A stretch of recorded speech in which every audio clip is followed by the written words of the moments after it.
يقول هي الزلط ذي تقلب الحبل ثعبان، وهي ذي ترفع المعنوية. إذا قبلت سلت على كل طبحان، والادبرت غثت قلوب الرعية. هي السعادة ذي تولي بالأحزان، وهي بهذا العالم أكبر قضية.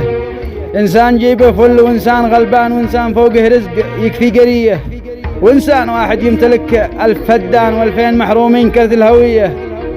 وشخص بالدنيا عماير وديان، وشخص بالدنيا بحاله زرية. ما يسعد الذي معه جيب مليان، أما المحارف فالتعاسة هوية. قريت عن فرعون غيبت هامان، وأعرف بسر الموت وإيش المنية. ولا مثيل القرش للناس فتان، ولا مثيل المال قوة قوية.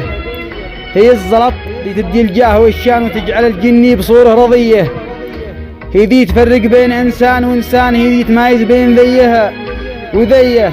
مهما يكون الشخص مبدع وفنان، لابد لولا الفن أسرة غنية. أعرف قبائل عرقهم عرق دوشان، والمال طلعهم مكانه علية. وناس أي شبقار خرفان، واليوم بالدرهم قبائل عصية. وناس لا جيبك عطل يقلب الوان، وإن جيت جيبك فل دقة تحية. ما يوصي الإنسان شبعان بغران، أما المحيرف ليش يكتب وصية. عز الريال النذل والنشميه تان، وافلح بهذه ما يساوي وقية. الجيد بين الناس ضابح وزهقان، والنذل في الدنيا بعيشة هنية. عز الريال النذل والنشميه تان، وافلح بهذه ما يساوي وقية. الجيد بين الناس ضابح وزهقان، والنذل في الدنيا بعيشة هنية.